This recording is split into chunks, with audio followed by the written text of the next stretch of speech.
valleys and desert, believing that I'd get lost. I stood at the foot of what felt like Mount Everest, knowing I had the strength for the climb. 'Cause through every trial, each test and temptation, one thing is sure every time. Over and over, again and again, God is faithful.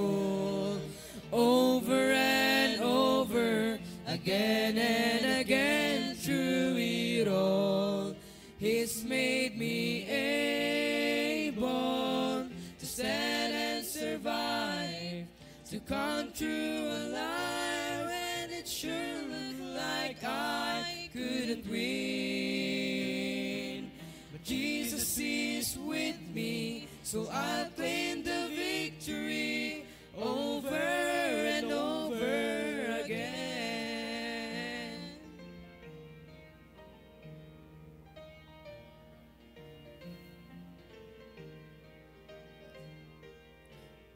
Ask me why, I have no hesitation. God does what He says He will do. Well, I'll simply say every battle has taught me there's nothing He won't help me through. So why should I dwell on the hardships and struggles when I look just beyond them? I see the way this will end is with great celebration. Deep in my heart I believe, over and over, again and again, God is faithful. Over and over, again and again, through it all, He's made me able to stand and survive, to come through alive when it sure looked like I couldn't win. But Jesus is with me, so I'll claim the victory over and over again. Over and over, again and again, God is faithful. Over and over, again and again, through it all, He's made me able to stand and survive, to come through alive when it sure looked like I couldn't win. Jesus is with me, so I'll claim the victory over and over again. Jesus is with me, so I'll claim the victory over and over, over and over, over and over again.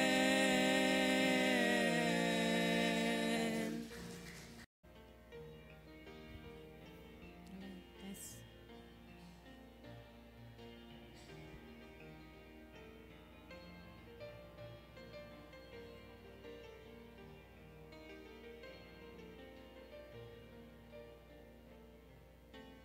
It is hard to understand God's purpose in our lives.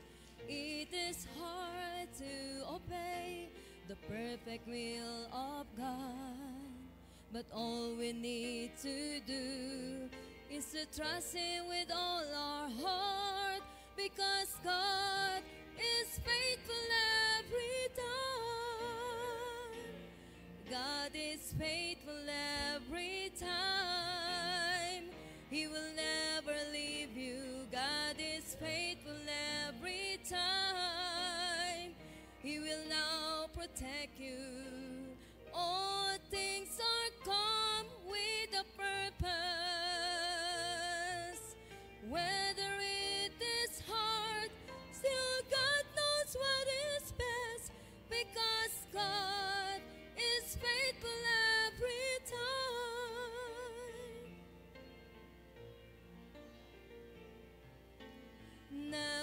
stop to run the race that God has set before us.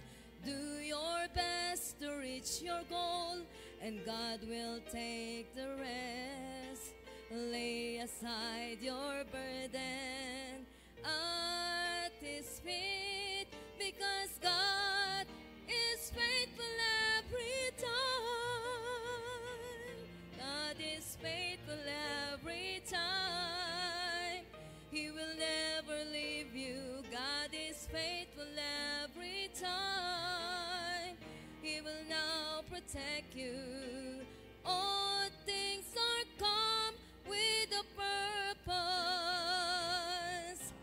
Whether it is hard, still God knows what is best, because God is faithful every time. Whether it is hard, still God knows what is best, because God is faithful every time. God is faithful every time.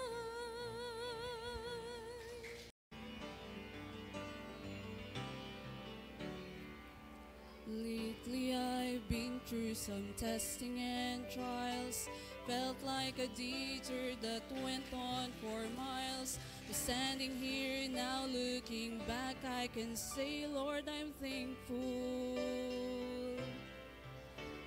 Some storms I thought I would never survive, but here I am feeling so strong and alive. The darkness is past and the morning is bright, and I'm thankful.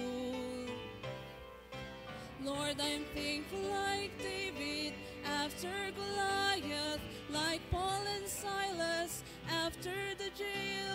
I'm thankful like Daniel after the lions. Lord, I'm thankful.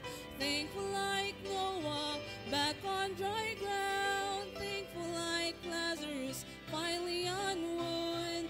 Every beat of my heart wants to pound. I'm thankful, Lord, I'm thankful.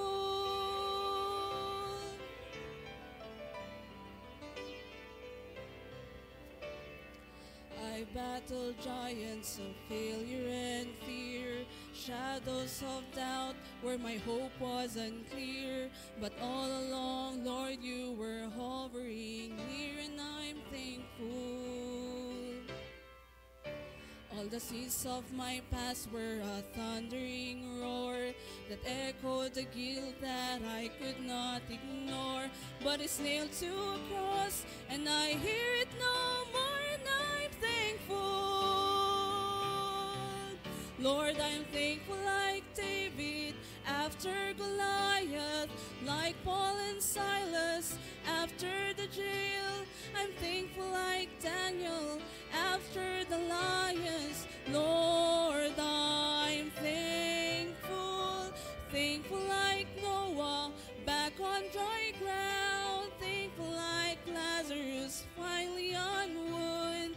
Every beat of my heart wants to pound. I'm thankful, Lord, I'm thankful.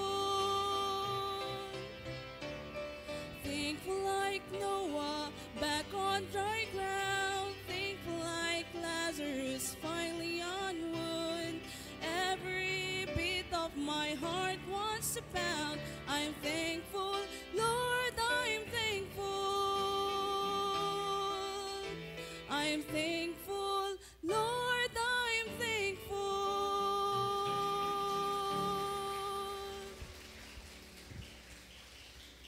Amen. All right. Good songs we heard. Amen.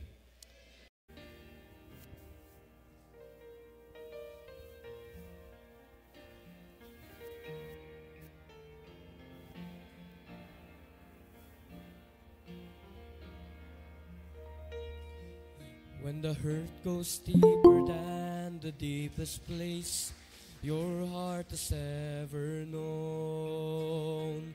When you're standing in your darkest trial and it seems you're standing all alone.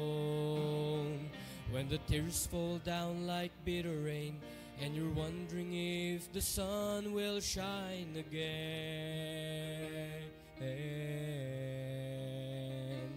In the midst of disappointment, look around, you'll find a faithful friend.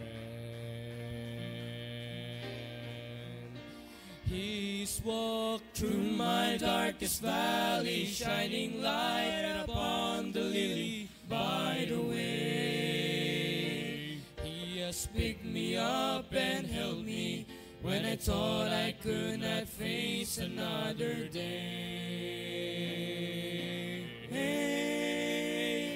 And when my heart has stopped its singing,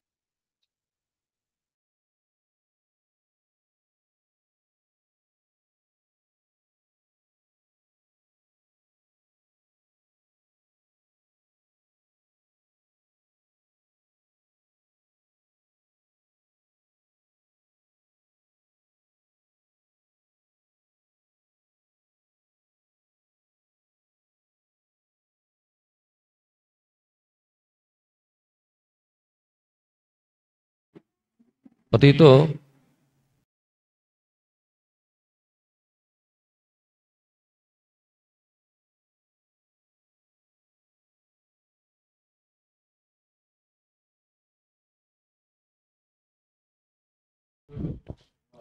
amen, alright. Magandang umaga sa ating lahat.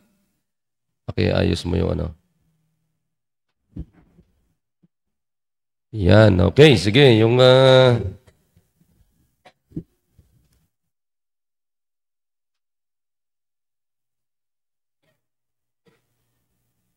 Hello. Medyo ihinaan mo yung ano para... Kasi... Masyadong ano yung...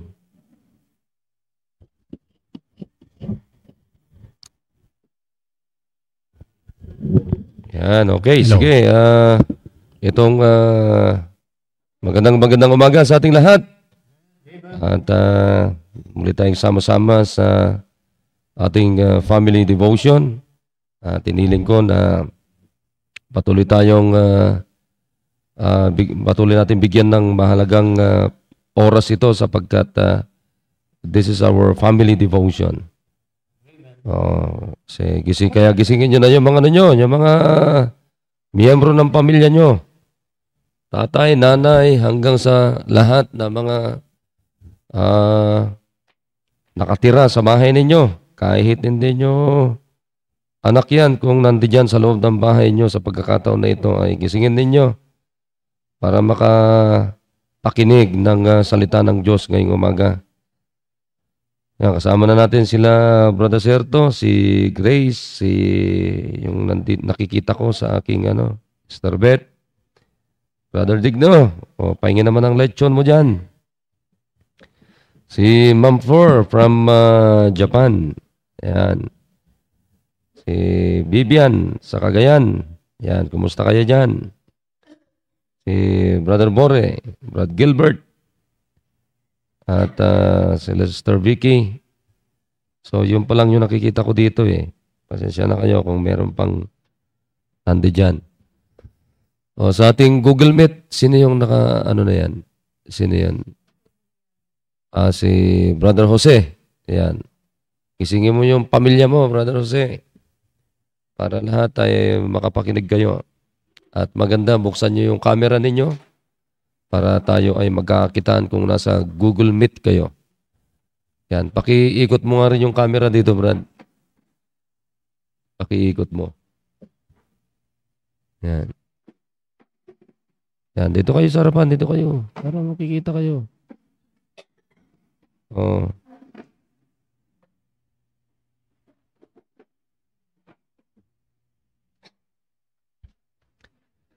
Yan, kamay-kamay naman kayo. Kamay-kamay kayo. Kahit hindi kayo ba't ako kinakamayan nyo? Yun, nandun yung camera, Ay. Tumingin kayo dyan. Ulitin mo, Mark. Ayan, kahit hindi kayo nakaayos ang buhok, kahit para kayo mga galing sa purgatorio. Yan. Yun. Wow, nandito mga dalaga. Ay, mga dala na pala yung iba. Oh. Hindi kayo nakikita dyan, Tricia, oh. Ha?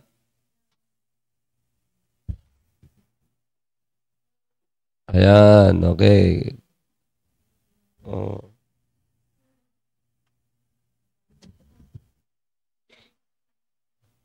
Ayan. Ganun yun ang gagawin mo lagi, ha? Para makita nila na meron tayong live audience dito. At ang ating mga live audience ay live audience. O yan. Okay. Sige, tuloy-tuloy na tayo. Ngayong May ay maganda itong pag-uusapan natin. Commit to win souls and discipleship. Yan ang mga mahalagang pag-uusapan natin. This is because this is the most important in our church. Winning souls and discipleship. Yan yung nakapaloob sa ating Great Commission. Kaya importante itong pag-uusapan natin. Yan yung tingnan natin kung meron tayong extension hanggang iniisip ko May, June, hanggang June. Kasi ngayon ang pag-uusapan natin ay commit to win souls and discipleship in the family or in the home. Yan, so tayo ay magsisimula sa loob ng ating tahanan. Yan, ang soul winning, it must always start from the home, from the family. At ang discipleship ay laging nagsisimula sa loob ng pamilya. Yan, dito tayo magsisimula muna. Oo. Kasi nakikita ko maraming mga matatagal na sa atin na nakikita ko ay hindi kayo masyadong interesado na mawin ang inyong mga pamilya. So it's time to go back to our family and win them one by one and disciple them one by one. Kasi nakakapag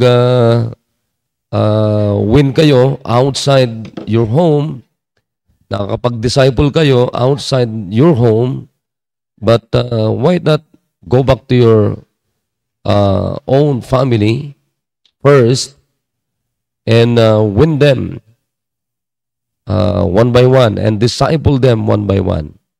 Oh, yan ang pinakamahalaga dyan. Unahin natin. Dito ka Pungpong sa may harapan. Dito ka. Para hindi ka dito. Sa harapan ni mami mo. Dito kay Belde. Balikan mo nga sila, Shadi, sila Negong, balikan mo sila. Okay, so I hope nakakaunawan tayo, mga kapatid. Amen? So ngayon ay magsisimula tayo sa loob ng ating pamilya sa pag-uwin ng pag-uwin ng kaluluwa. Naniniwala ba? Dapat kayong maniwala kung hindi kayo naniniwala na ang pinag-uusapan natin dito is eternity.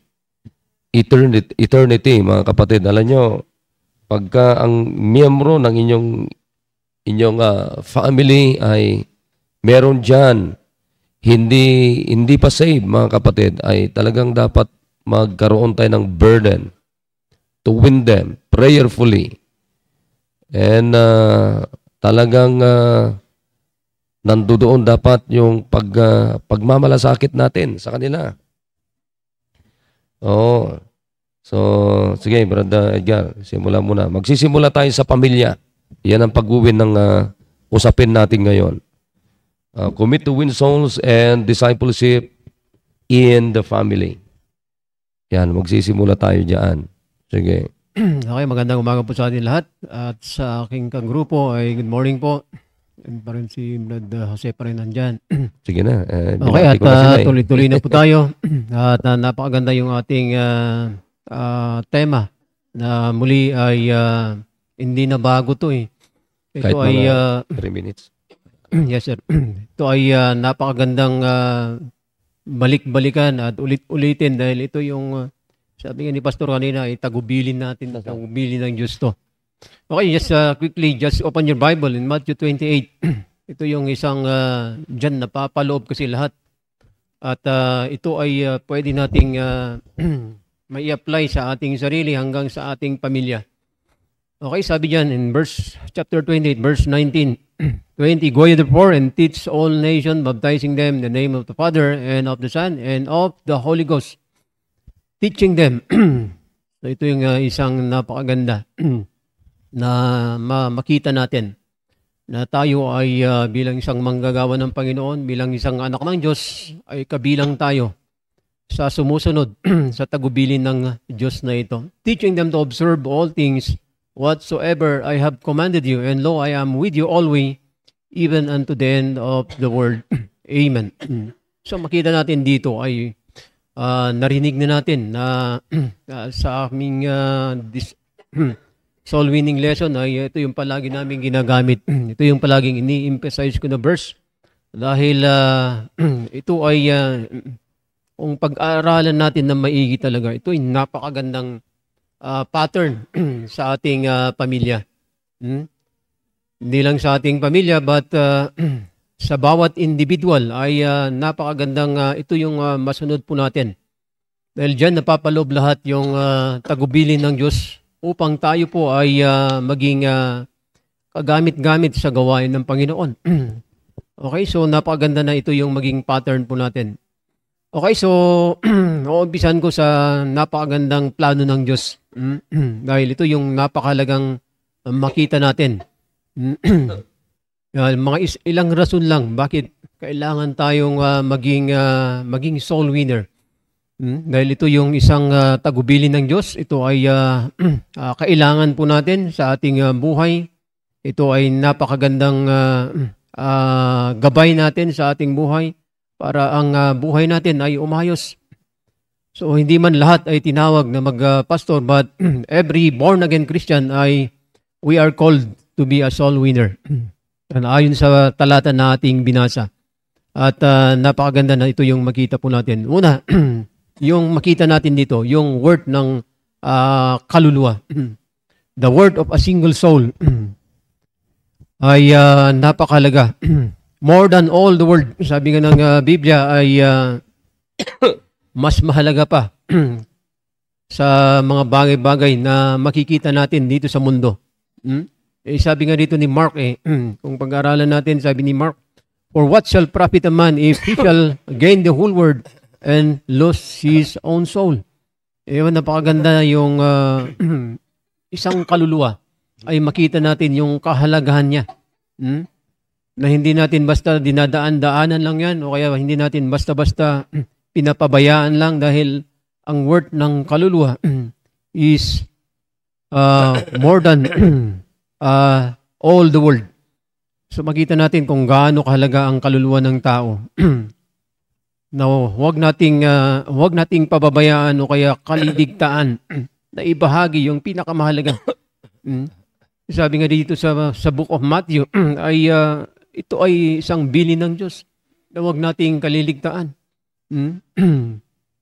Pero nakakalungkot ay maraming pinagkakaabalan ng tao pero hindi nila nakikita yung kahalagahan ng kaluluwa na naliligtas. Okay, pangalawa.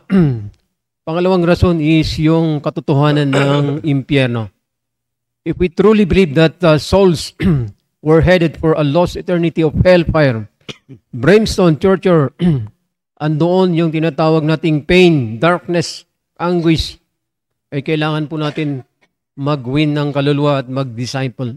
Dahil sabi nga ng Biblia, we can do all we can to persuade men to turn from sin to Jesus Christ. So ito naman yung isang trabaho natin. Ito yung isang tungkulin natin. Hindi lang tungkulin, but ito ay tagubilin ng Diyos sa bawat isa sa atin na kailangan natin gawin. Dahil once na hindi natin nagagawa to, hindi tayo obedient sa salita ng Diyos. Hindi tayo sumusunod sa Panginoon mismo. So makita natin yung katotohanan ng impyerno na maraming kaluluwa ang mapapahamak pag hindi tayo kung ilang kaluluwa ang mawin natin sa isang araw. Sabi nga ng ating pastor, just one more soul. isang kaluluwa sa isang araw ay napakalaga. Kaya wag nating kaliligtaan yan. Napakalaga na makita natin yung kagandahan ng isang kaluluwa na naliligtas at hindi napapahamak sa apoy ng impyerno. Dahil mararanasan niya yung sinasabing brimstone. Andun yung torture. Andun yung, kung babasahin niyo sa Book of Revelation, ay binanggit dyan yung kahinatnan ng isang kaluluwa na mapapahamak doon sa apoy ng impyerno. Sabi nga, basahin ko lang sandali. Revelation chapter 20. Dahil napakalagang makita natin dito. Sabi niya rito in verse number 10. Sabi niya, and the devil that deceived them cast into the lake of fire and brimstone, where the beast and the false prophet are, and shall be tormented day and night forever and ever. So makita natin ay andoon yung kahirapan. Andoon yung torment. In verse 14 and 15 sabihan, and death and hell were cast into the lake of fire. This is the second death, and whosoever was not found written in the book of life was cast into the lake of fire. Yan ang patutunguhan ng kaluluwa na hindi tumanggap sa Panginoong Hesus Kristo. And that is the fact of hell. And then lastly, the soul winner's joy. Alam niyo ba na napakalaga na merong makita rin natin yung kasiyahan ng isang nagwi-win o nagdi-disciple. Sabi nga ni David, chapter 126, he that goeth forth and weepeth bearing precious seed shall doubtless come again with rejoicing his sheep with him. So, may yung kakaibang kasiyahan ng isang taong nagwiwin ng kaluluwa. The Bible speaks of rejoicing in heaven over one sinner that repented. Tandaan po natin yan. Binanggit yan sa Biblia na isang kaluluwa na naliligtas ay nagkakaroon ng kasiyahan sa buong kalangitan. Sabi nga ni Isaiah 53:11, he shall see of the travail of soul and shall be satisfied. The joy of personal salvation is often persuaded by the joy of soul winning.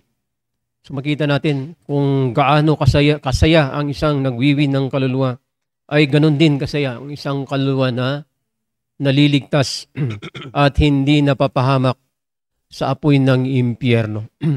At napakarami pang iba na pwede nating makita na kung saan ay andoon yung kasiyahan, andoon yung kagalakan ng isang nagwiwin ng kaluluwa, at andun din yung kaluluwa na nagkakaroon din ng kasiyahan. Dahil unang-una, sabi nga ng Biblia, hindi na siya mapapahamak sa apoy ng impyerno. At yan yung some reasons na kailangan po natin mag-disciple, kailangan natin mag-win ng kaluluwa. Okay, so I hope na meron tayong unawaan. Morning, God bless po. Amen. Okay, so ulit, yan ang napakalagang pag-uusapan natin. Pag soul winning and discipleship. And soul winning and discipleship must always begin or start from our homes. O, pakitignan nyo yung mga miyembro ng inyong mga pamilya. Baka meron dyan hindi pa tumanggap kay Kristo. Baka meron dyan hindi pa nadidisciple. Hindi nadadala sa simbahan. Ang tanong natin dito, bakit yung may mga miyembro tayo ng ating pamilya na ayaw pumunta sa simbahan? So that's the first question. Di ba? Bakit ayaw ng anak mo, ayaw ng misis mo, ayaw ng mister mo, ayaw ng bunso mo, ayaw ng may anak ka dyan na pahirapan. Hirap na hirap pumunta sa simbahan. So, baka ang problema dyan ay hindi pa siya ligtas. O, di ba? Bakit hindi nag-i-enjoy sa simbahan? Mas nag-i-enjoy sa sanlibutan, nag-i-enjoy sa trabaho niya, pero hindi nag-i-enjoy sa trabaho ng Diyos. Ayun. So, ipanalangin natin na maigi yan, i-check natin na maigi yan. So, ngayon, wala pa yung mga taga-village, ha? Wala na ako nakikita. Ay, ito. Okay, sige. So, pakiikot mo ngayong camera mo, Dumark, kung ayan. Okay, sino-sino yung mga nandyan? Kung Kasama po interesado yung pa. tatay natin, mga tatay. Yan, mga tatay natin. Bakit mga tatay lang? Hindi kayo interesado na dalhin ang mga pamilya ninyo? Si Rodi po, ayan. Andito Ayan. yung mga nanay po, Pastor. Ayan, mga nanay po. Mga nanay, tatay lang nakikita ko. Wala na yung mga anak ninyo. Nakikita ko lang yung anak ni si Denmar. Sino pa? Saya, yan. Josiah. Dito na si Jerry, yan. Si Bro Jerry. Nasa si Gisril, Bro Jerry. Hillside, sir. Kay Kwan. Kay Hillside. Side. Hillside. Kanino? Doon kay Blaymore, sir. Ha? Blame mo. Si Sir Gani. Sir Gani. Sige. Pero dapat sabihin nyo na mag-a-attend sila ng Okay, sige. Sige. Okay, so tandaan ninyo na tuwing Sabado ay family devotion natin ito. So, kinakailangan ito, bawat miyembro ng pamilya natin ay nandiyan. Kung interesado lang kayo. Kasi, alam nyo, pasalamat nga tayo, meron tayong simbahan na ganito na merong programa sa ating pamilya na tayo ay hindi lang nagsasama-sama ang pamilya dito sa lupang ito, kundi higit sa lahat na dapat talaga nating tinatrabaho, ini-aim natin, ay yung pamilya natin ay magsama-sama hanggang doon sa eternity. Hanggang doon sa langit. Di ba? Masarap na nagsasama-sama ang pamilya dito sa lupang ito. Pero higit na pinakamaganda, yung pamilya na sama-sama throughout eternity. Throughout eternity. Ewan ko lang sa inyo kung merong tatay dito, merong mga magulang na isang araw, hindi nyo alam, yung anak nyo pala ay hindi nyo makakasama sa langit o hindi nyo kasama sa langit. Bakit? Nandoon sa impyerno. Pambira, sasabihin ko sa inyo. Hindi biroan ng impyerno. Andan natin. Kaya ngayon ay month of pagsasama-samahin natin ito. Pero hindi natin pwedeng alisin na ang pag-uwin, the focus of winning souls and the focus of discipleship is always start and begins from the home. Yan ang pinaka-focus niyan, mga kapatid. At the same time, nag-win tayo labas ng ating tahanan, pero ang laging focus ng pamilya o pag-win ng kaluluwa ay pamilya natin. Focus ng discipleship, pamilya pa rin natin. Nakakalungkot naman yan. Nawi-win natin yung iba outside from our homes. Nadi-disciple natin yung iba outside from our homes. Pero bakit hindi natin na-win o na-win? O hindi tayo nag-focus to win them? Yung ating loob ng ating pamilya. Nakakalungkot naman yan. Kaya tina-check nyo na maigi. Kung merong miyembro sa inyong pamilya na ayaw pumunta sa simbahan, mas nakafocus siya sa trabaho, pero hindi sa trabaho ng Diyos. Nakakalungkot yan. Baka isang araw, mga kapatid, isang araw, sasabihin ko sa inyo, hiwalay pala sa inyo. Hindi pala kasama sa langit.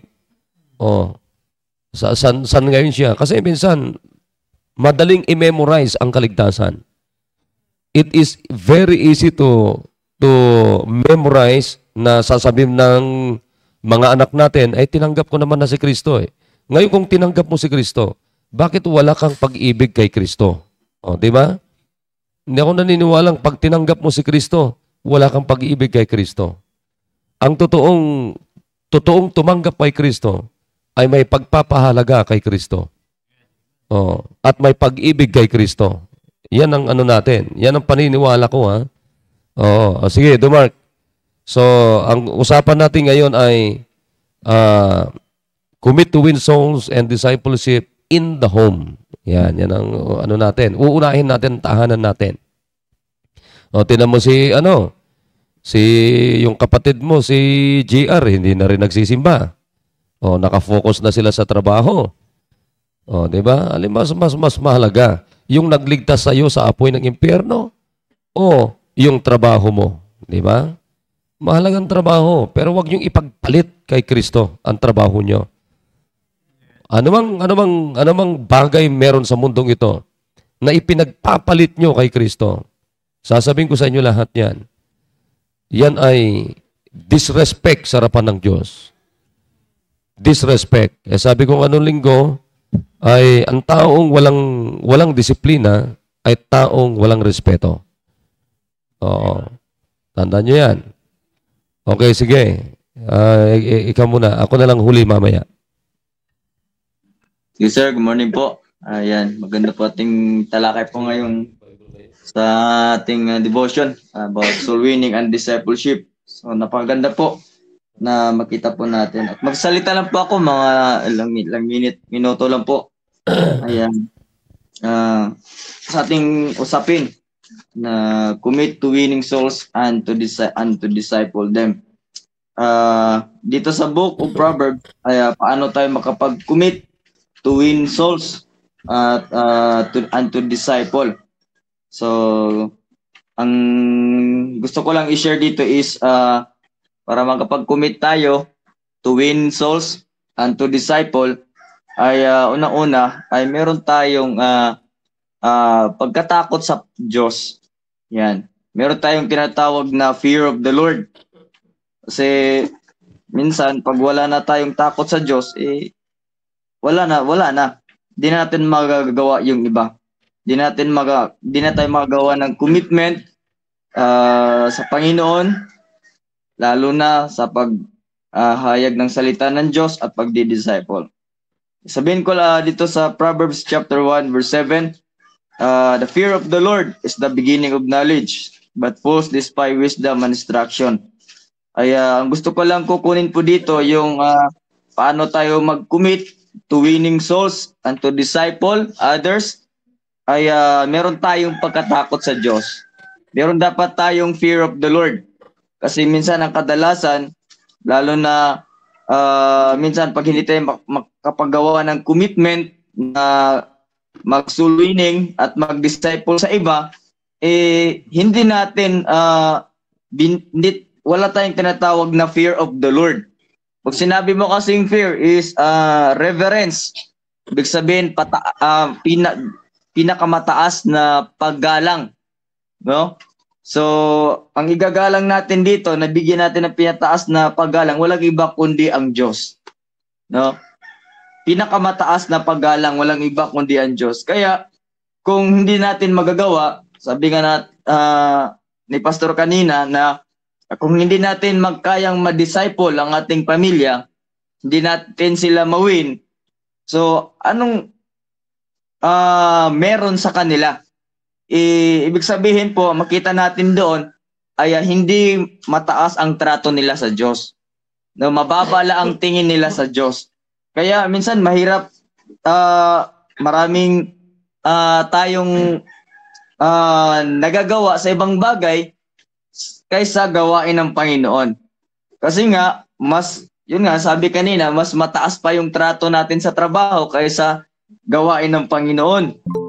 Kaya, yung makita natin mga kapatid, ay makita mo sa isang tao, ay nakakalungkot nga kasama mo dito sa lupa, pero malaman-laman mo na lang, kung nasa langit na tayo, di natin kasama yung isa sa miyembro ng ating pamilya. Yun naman malupit doon.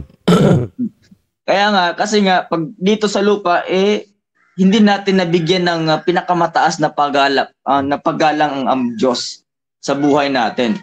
No, hindi tayo nakagawa ng commitment sa Panginoon. Mas na-enjoy natin yung ibang bagay. Marami namang paraan Maraming paraan na pwede tayong makagawa ng paraan para hindi natin mapabayaan yung ating gawain o ministry natin sa simbahan. At higit sa lahat yung responsibilidad natin bilang isang anak ng Diyos. Kaya nakita ko po, ako din bilang isang discipler at nagwiwi ng souls, ay ang nakikita ko po talaga na ang tao talaga ay kailangan nila ng salita ng Diyos. Kaya kung hindi tayo kikilos, kung hindi natin sila abutan ng Word of God, mananatili na lang silang full sa harap ng Diyos. 'Di ba? Mananatili silang mangmang sa harapan ng Diyos. Kaya sabi ng Bible, but fools despise wisdom and instruction. 'Di ba? Anong gawain ng isang walang Diyos, walang salita ng Diyos? Talagang kamangmangan ang gagawin niya sa buhay niya. Pero nakakalungkot mang isipin, anak na tayo ng Diyos, bakit pa tayo bumabalik sa ganung kalagayan? No? Dapat na tayo bilang anak na tayo ng Diyos, meron tayong simbahan na katulad nito, ay dapat tayo ay alam natin ang pangunahin. Alam natin kung sino dapat ang ating paglilingkuran at bigyan ng pinakamataas na paggalang. Walang iba kundi ang ating Panginoon. Kaya to win souls at kailangan natin dito is pag-ibig. No? Is pag-ibig. Una-una, sabi nga ng Bible, ay Diyos mismo ang unang nagbigay ng kanyang pag-ibig. In John 3:16, for God so loved the world that He gave His only begotten Son. Diba? Sino ang binigay ng Diyos? Ang kanyang only begotten Son. Kanyang bugtong na anak na ang Panginoong Jesucristo para sa atin. No, kasi wala tayo, basura lang po tayo sa harapan ng Diyos. Lahat tayo makasalanan. So kung tayo ay magpapatuloy sa kasalanan, ibig sabihin, wala tayong takot sa Diyos, wala tayong pag-ibig sa Diyos. So nakakakalungkot, ikaw yung anak ng Diyos na walang takot sa Diyos, walang pag-ibig sa Diyos, so ano na lang buhay natin? So talagang kalunos-lunos ang buhay natin. Kaya minsan, makikita talaga natin sa atin, lalo na sa atin, membro nating pamilya, yung mga kapatid natin, mga magulang natin, o bakit kahit anong sabi mo sa kanila, magsimba ka, ngayon simba ngayon dapat kumatin ka. So mas pangunahin pa rin yung ibang bagay. Kaya kasi nga ang problema doon, mababa ang tingin nila sa Diyos at wala silang pag-ibig sa Diyos. So yun ang problema. So yun ang kailangan nating trabahuin ngayon. Kaya tayo na mga nakakarinig ng salita ng Diyos, ayun ang ating tatrabahuin sa ating pamilya. Una, sa pamilya, win our family, at disciple them, at doon talaga mag-umpisa. Kasi mahirap magtrabaho na nagsusulwining tayo sa iba, nagdi-disciple sa iba, pero ang ating pamilya ay talagang hindi natin na-disciple. So, anong kailangan natin gawin? Ipanalangin natin, kausapin natin sila. Kausapin ng kausapin. Kaya, yun muna sir, ang may bahagi ko ngayon. Medyo late na po yung oras. Thank you, sir.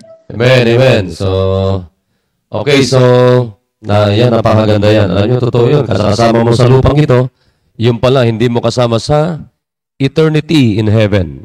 Nasaan sa ngayon? Doon sa ngayon sa impyerno. Naku, sasabihin ko sa inyo, kahit anong ganda ng trabaho mo dito, kahit anong naipon, magkano man ang naipon mo sa bangko, pero pagka hindi ka ligtas, sasabihin ko sa inyo, impyerno ka pa rin, hindi ka pa rin mag-i-enjoy sa mga naipon mo na yan. Oh, gaano ka mang kabisi dito, sasabihin ko sa inyo, gaano ka kabisi dito, gaano ka kayaman dito, tingnan nyo yung mayaman. Di ba? Oh, naging mayaman siya, nag-ipon siya, yung isang mayaman, nag-ipon siya, nag-impok siya, lahat. Pero ano sabi ng Panginoon, kukunin kita ngayon. Oh, para saan yan? Oh, yung mayaman, di ba, na kapitbahay ni Lazarus, di ba? Oh, super yaman yun. Ang ganda ng suot niya, masarap kinakain niya. Pero nagtapos din yun. Ang nakakalungkot, saan siya nagtapos? Apoy ng impyerno. Oh, sige nga, ano ngayon ang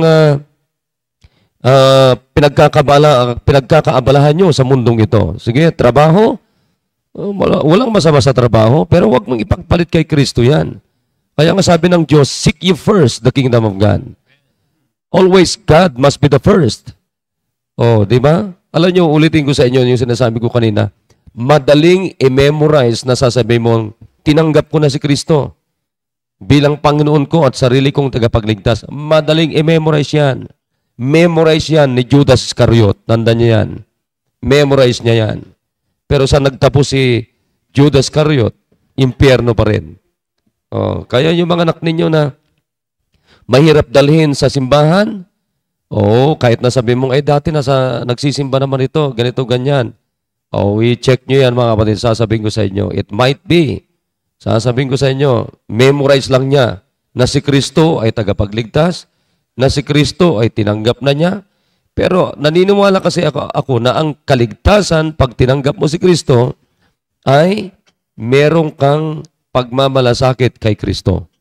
Merong kang pagmamahal kay Kristo. Merong kang merong kang may resulta lagi. Ang totoong pagtanggap kay Kristo, merong result.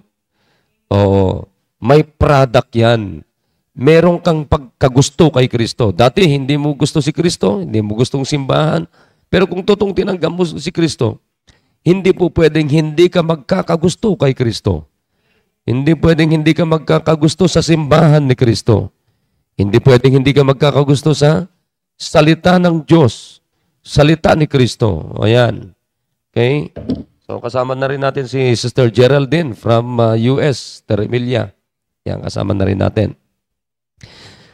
Yan. Dito muna tayo. Buklat ninyo lahat yung mga Bibles ninyo. Dito tayo sa Luke chapter 19. Luke chapter 19. Buklat mo na lahat. Lahat. Buklat. Para makita nyo yung sinasabi ko sa inyo. Na tayo ay let's commit, this is our team for this month, commit to win souls and discipleship. Okay? Kaya ano sabi ng Bible dito? Luke 19. Ano sabi niya? And Jesus entered and passed through Jericho. Now, let's stop here muna. Alam niyo ba ang Jericho? Ang lugar ng Jericho ay marami mga robbers dito. Okay? Marami mga robbers, marami mga magnanakaw dito. O naalala niyo ba yung tinulungan ng isang Good Samaritan? O saan siya? Biktima siya on the way to Jericho. Di ba? O ang lugar na ito ay marami mga robbers dito, marami mga magnanakaw dito. Pero pinuntahan ng Panginoon. Oo.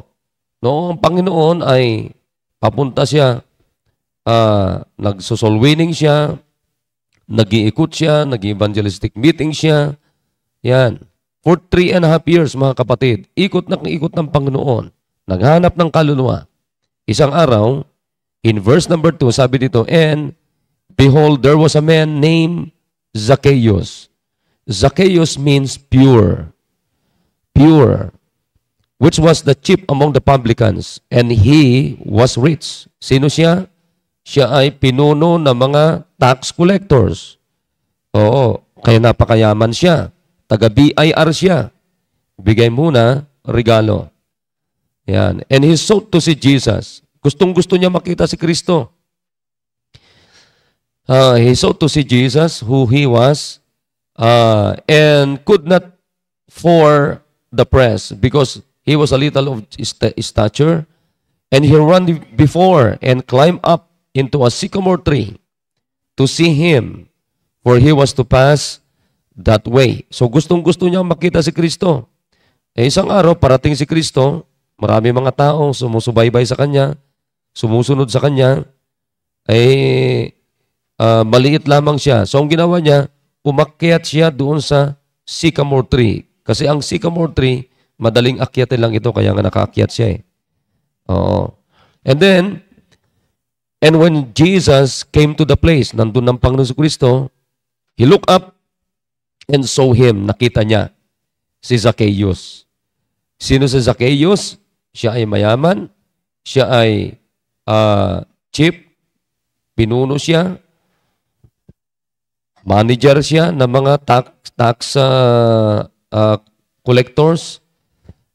Sa kanya nagbabayad yung mga nagtatax. And then sabi ng Biblia sa kanya, Zacchaeus, make haste and come down, for today I must abide at thy house. Now look at the word house. That's family. House means family. Tignan nyo ano sabi ng Panginoon? Bumaba ka dyan, Zacchaeus. Pupunta ako doon sa bahay ninyo. Ayun, that's family. Tignan nyo yung Panginoon na nakafocus sa family. Nakafocus sa family, hindi lang isang piraso sa pamilya. Hindi. Family, nakafocus ang Panginoon. Kaya mga tatay, always focus your heart to your family. Oo, nakakalungkot. Diba? Nakakapag-minister ka ng iba, pero yung pamilya mo, iwan. Pupunta kayo ng simbahan, pero merong isang pamilya mo, hindi sumasama. Ang malungkot yan, ito pakinggan nyo muna bago natin ituloy yan. Ang malungkot yan, sasabihin ko sa inyo. Naiiwan yung anak mo, hindi sumasama sa simbahan. Isang araw, maiwan yan sa impyerno yan. Ulitin ko sa inyo, madaling i-memorize yung sasabihin nila na tinanggap ko naman na si Kristo. O kilala ko naman na si Kristo. Sasabihin ko sa inyo, lahat yan memorize ni Judas Iscariot. Pero saan nagtapos si Judas Iscariot? Apoy ng impyerno. Memorize niya lahat yan. Kasakasama niya si Kristo na nagmi-minister, kasakasama niya si Kristo na nagso-soul winning, nag-evangelistic meeting, mismo si Kristo ang kasama niya. Kaya, mga kapatid, iluhod nyo yung mga anak ninyo. Kung hindi yan, katulad yan, meron din tayo dito, matagal na. Pero bakit hindi sila nagsisimba ng hapon? Di ba? Kasi kung totoong anak ka ng Diyos, magkakagusto ka sa gawain ng Diyos. Hindi po pwedeng hindi ka magkakagusto. Sa tingin ko, yung mga nagsisimba lang ng hapon na dito na yan lumaki, delikado yan, sasabihin ko sa inyo. Delikado yan. Ituloy natin. So sabi ng Panginoon sa kanya, Zacchaeus, pupunta ako. I must, sabi ng Panginoon. Tingnan niyo yung word ng Panginoon. For today, I must abide at thy house. Like the word na ginamit ng Diyos, I must. Ibig sabihin, mahalaga yung sadya ng Diyos. Anong sadya niya? Pamilya niya. Anong dadalhin ng Panginoon? Tuloy natin. And he made haste. Nagmadali si Zacchaeus. Came down, bumaba siya, and received him joyfully. Yun. Paano niya tinanggap ang Panginoong Jesus?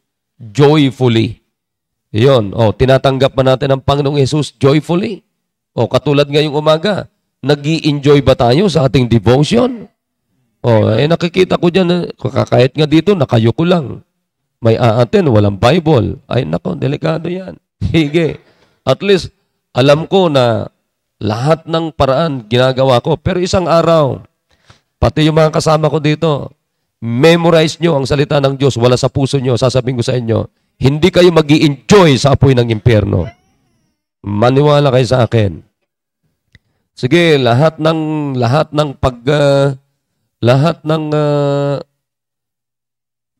paraan, alam ng Diyos na ginagawa ko yan. Alam ng Diyos yan. With all my heart, ginagawa ko lahat ng paraan. Pero, lahat din ng paraan, kinokontra nyo lahat ng paraan ko. Maligtas lamang ang isang pirasong miyembro ng ating pamilya na walang hindi ligtas, kundi dapat lahat yan maligtas. Kasi yun ang sadya ng Diyos. Sabi nga ng Panginoon kay Zacchaeus, bumaba ka yan, Zacchaeus, pupuntahan kita, I must abide at thy house. Hindi lang siya sasaglit, kundi ano sabi ng Panginoon, I must abide at thy house. At nakakatuwa naman si Zacchaeus, tinanggap niya na masaya ang Panginoon. And then, tingnan nyo, mayroon ding mga murmurers. Ano yung mga murmurers? And when they saw it, they all murmured, saying that he was gone to be guest with a man that is a sinner. Kasi kilala nila si Zacchaeus. Sino ba si Zacchaeus? Sabi nila, tawag nila sinner. Diba? Bakit? Ituloy natin. And Zacchaeus stood and said unto the Lord, Lord, behold, Lord, tinan nyo anong sabi ng Panginoon? Anong sabi ni Zacchaeus sa kanya? Lord, anong sabi niya? The half of my goods I give to the poor. And if I have taken away or taken anything from any man by false accusation, I restore him fourfold. Kilala nila na ang tawag dito, meron siyang nasisingil na sobra sa dapat niyang singilin. Ano sabi niya? Panginoon, magbabago na ako. Sabi niya, hindi na ako maniningil ng sobra. O, ibabalik ko, Panginoon, kung meron mang nakuha. Ay, alam naman niya na may nakuha siya. O, nasingil siya na sobra. Pero ang magandang desisyon na ginawa niya, sabi niya, ibabalik ko ito 4 times.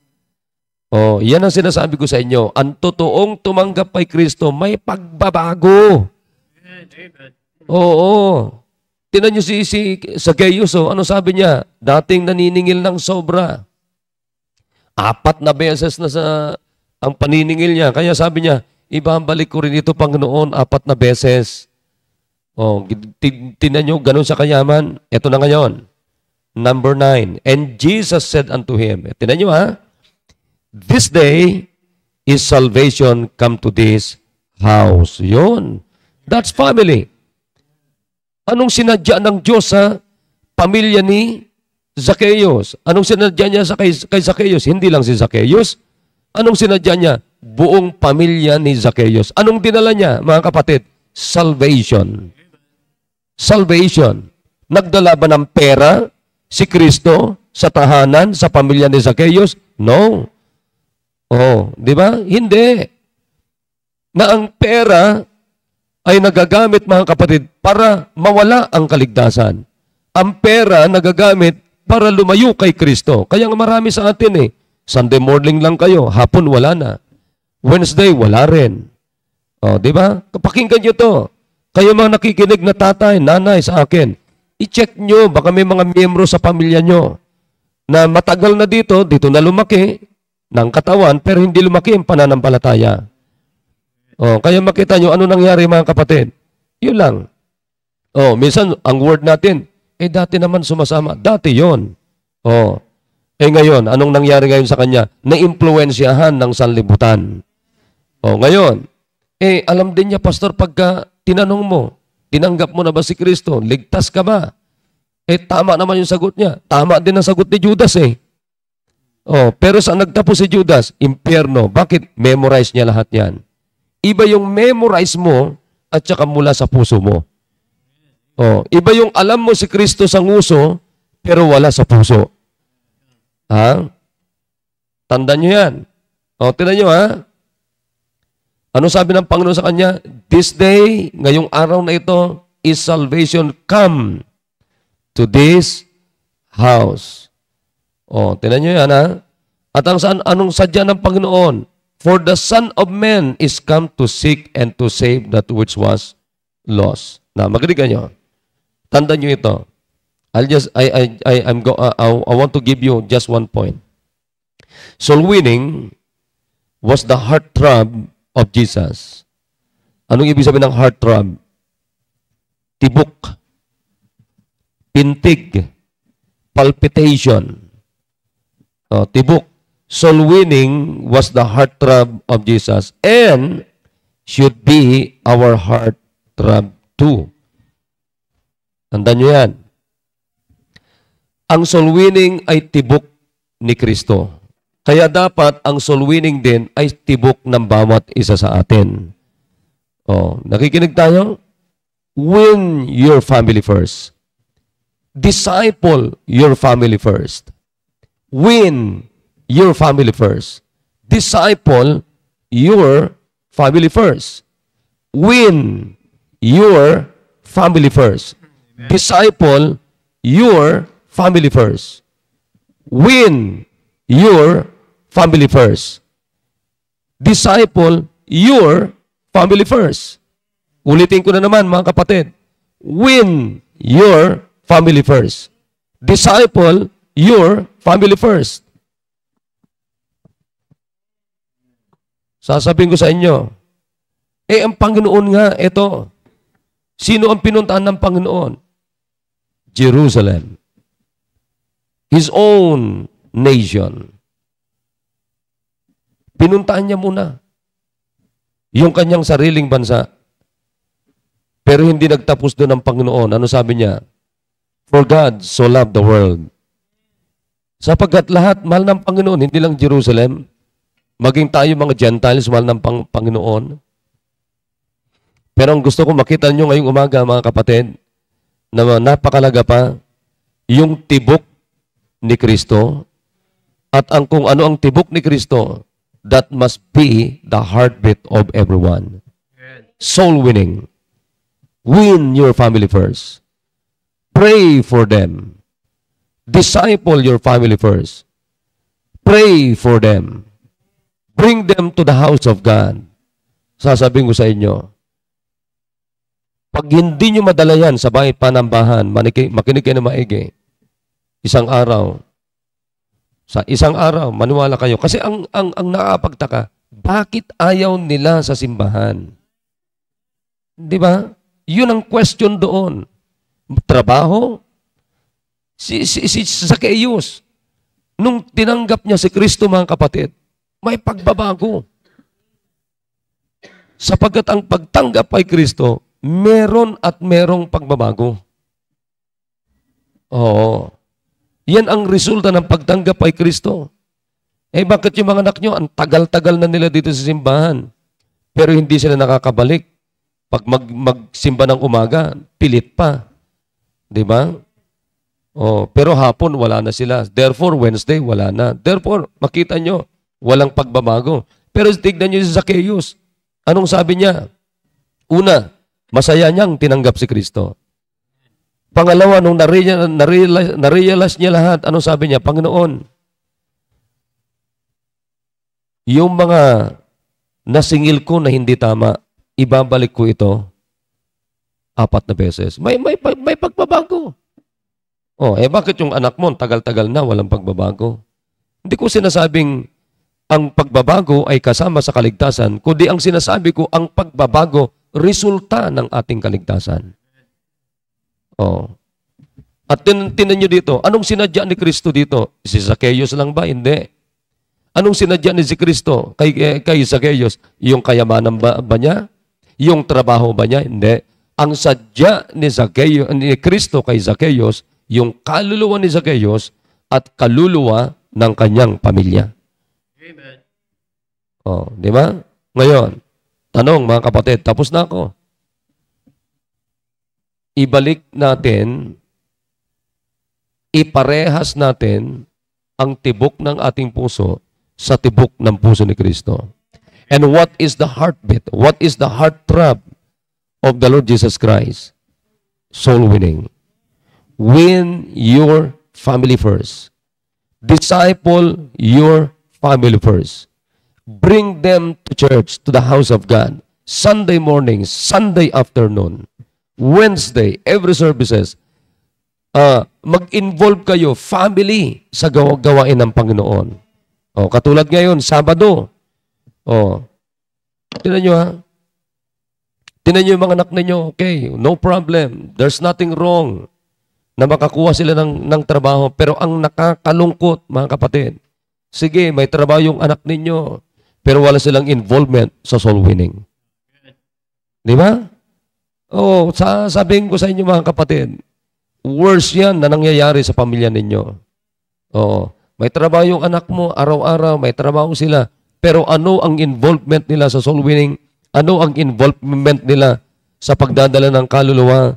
Ano ang involvement nila sa discipleship? Ano ang involvement nila? May ministry ba sila sa simbahan? Wala ring kwenta lahat yan, maniniwala kayo. As in, sasabihin ko sa inyo, solidly, kung lahat, sige, nasa inyo na ang karangyaan ng sanlibutan. Sa inyo na lahat yan. But if you do not seek first Jesus, everything is nothing. Sabi ng Panginoon, seek ye first the kingdom of God. Sige, nasa inyo na lahat na magagandang sasakyan. Nasa inyo na lahat na magagandang bahay. Sige, pagandahin nyo ng pagandahin ang bahay nyo. Sige, nasa inyo na lahat ng magagandang trabaho. Sige, magtrabaho kayo maghapon, 24 hours, 72 hours.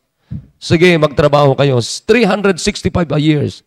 Pero pag tinanggal nyo ang Diyos niyan, hindi nyo inuna ang Diyos niyan, lahat niyan na pinagpagalan nyo, sasabihin ko sa inyo, wala ring kwenta lahat yan. Samantalang kung Kristiyano kayo, mga kapatid, makinig kayo na maigi, you always seek first the kingdom of God. Uunahin mong Panginoon. At ang totoong anak ng Diyos, mga kapatid, meron kang meron kang pagmamalasakit talaga. Uunahin mo ang Panginoon. Yan ang totoong yan ang totoong produkto ng ating kaligtasan. Oo. Kaya, I hope ngayong umaga, mga kapatid, tinan nyo ngayon, soul winning, visitation, follow-up tayo. Sino kaya sa inyo dito? Tatay, nanay, mga kabataan. Sino kayang miyembro ng inyong pamilya na involved ngayon sa pangangalap ng kaluluwa? Sino kaya? Di ba? Pastor, kasi may trabaho. Yan ang sinasabi ko sa inyo. Walang masama sa trabaho. Pero ang masama, pag kayo ay nag-focus na sa trabaho, wala na sa Diyos. Pero samantalang pag tinanong tayo, ligtas ka ba? Memorize mo ang kaligtasan. Pero magandang hanapin, nasan yung pag-ibig ninyo sa kaligtasan? Nasan yung ano ang tibok ng puso ninyo? Is it the same from the heartbeat of the Lord Jesus Christ to win souls? Tanungin nyo sarili nyo kung bakit hindi parehas ang tibok ng puso nyo sa tibok ng puso ni Kristo. Naku, sasabihin ko sa inyo. Ngayon, I hope mga kapatid, na itong pinag-uusapan natin, kung hindi man kayo interesado, dapat magka-interesado kayo. Ganun ang totoong anak ng Diyos. Magkaka-interesado ka talaga. Interesado pa ba kayo sa soul winning? Interesado pa ba kayo na mag-visit, mag-follow up, mag-involve, magdala ng bisita, mag-disciple? Interesado ba kayo dyan? Kung hindi kayo interesado, bakit nga ba hindi kayo interesado? Kung wala kayong oras, bakit nga ba wala kayong oras?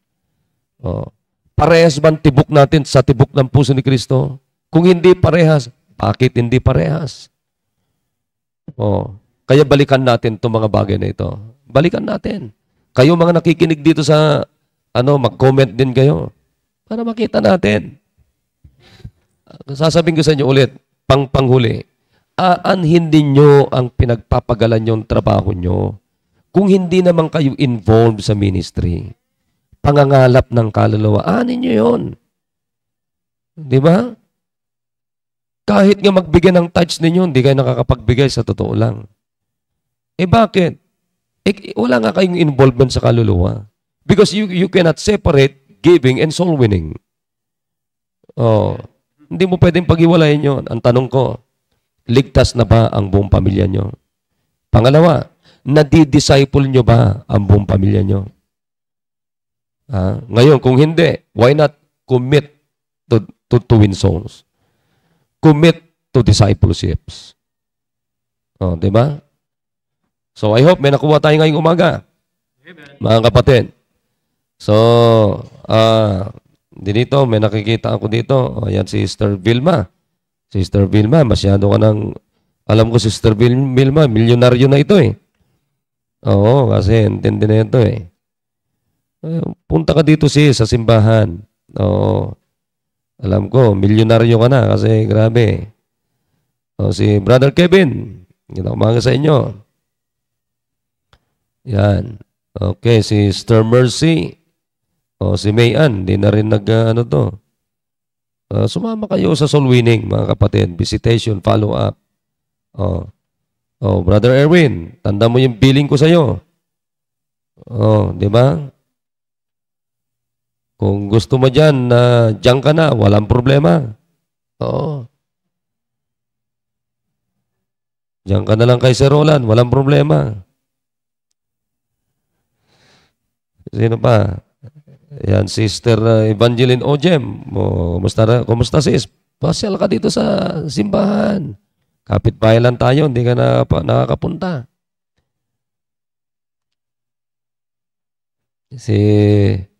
Sino pa? Yan, si Sister Maricel. Kayo, Bibian, sabi mo kay Manong, mag-involve. Sila Brother Bong, yan, kasama na natin sila Brother Bong. Yan, si Isabel. Wala ka sa meeting kagabi, Isabel. Dapat kasama ka. Sister Josie. Yan, Camp 7. Si Akel. Akel, mag-involve kayo dyan. Oo. Sister Feli. Brother Judy. Sino pa? Nabanggit ko naman na yung iba. Brad Digno, magsimba ka. Mira, puro lecho lang ginagawa mo eh. Magsimba ka, Brad. Nagyan mo ng oras ang Panginoon. Si Brother Dylan, Blake, Army. Yan, si Brother Philip. Kamusta? Yung mga fiesta dyan, Philip. Mag-attend ka ng attend ng mga fiesta dyan, ha? Yan. Sabi ni Ma'am Flor, the greatest investment is in the Lord's work. Yan, tama. Okay, sige. Brother Jonas, yan. Balik ka na dito, Brad. Sama tayo sa ministry. Okay, sige. Thank you sa ating lahat. Sister Emilia, thank you. Sister Geraldine. At Brother Jose. Brother Bong, thank you sa inyo. At dyan sa village, mag-involve kayo. Pambira. Involve kayo. So, yan. Magsimula ulit tayo. Balikan natin yung pamilya natin. I-win natin sila at i-disciple natin sila. Balik tayo. Simula tayo. Huwag nating iwanan ang pamilya natin. Huwag niyong kakalimutan yan. Ha?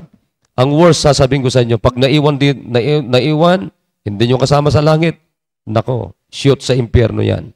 Kasi dalawa lang yan, langit, impyerno. Okay? Ang tanong natin, bakit yung anak mo, bakit yung asawa mo, bakit may miyembro ka sa pamilya na matigas sa Panginoon? Isa lang naman yan, unsaved yan. Alam naman niya, pastor. Si Satanas, alam din niya eh.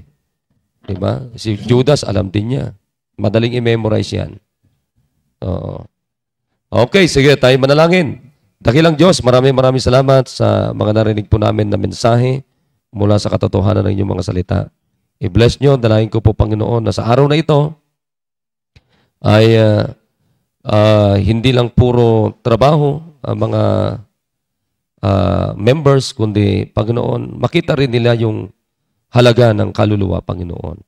Na dapat mag-involve sila sa soul winning, visitation, follow-up, pagdadala ng kaluluwa, Panginoon, pag-aakay ng kaluluwa, at dapat ito po ay magsimula kami sa loob ng aming tahanan at magsimula yung soul winning, yung discipleship sa loob ng aming mga pamilya, Panginoon. Salamat po at i-bless niyo po ang inyong mga anak. At pinupuri kayo namin, pinapasalamatan at ingatan niyo kami sa maghapon. Sa pangalan ni Jesus, Amen. Alright, so Amen. Okay, magandang umaga sa ating lahat. God bless you all. I love you all and let's get involved in winning souls. Okay, at simulan natin sa ating pamilya. Salamat po.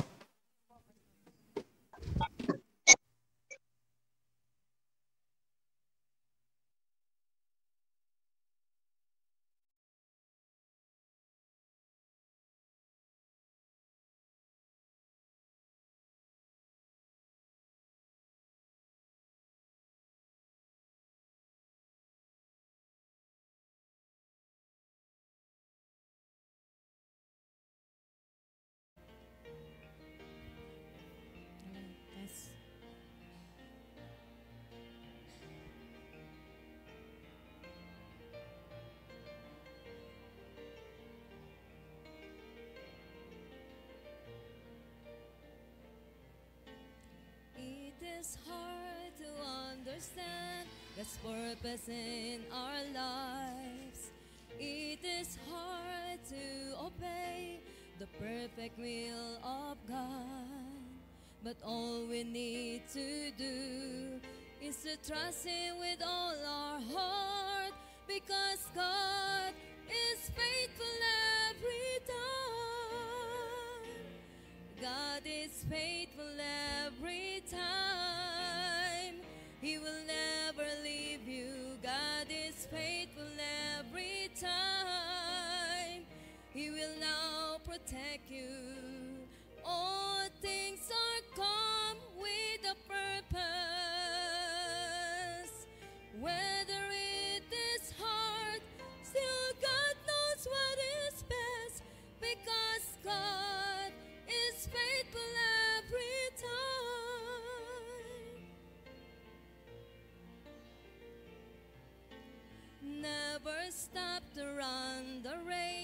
that God has set before us. Do your best to reach your goal, and God will take the rest. Lay aside your burden at His feet, because God is faithful every time. God is faithful every time. He will never leave you. God is faithful every time. He will now protect you.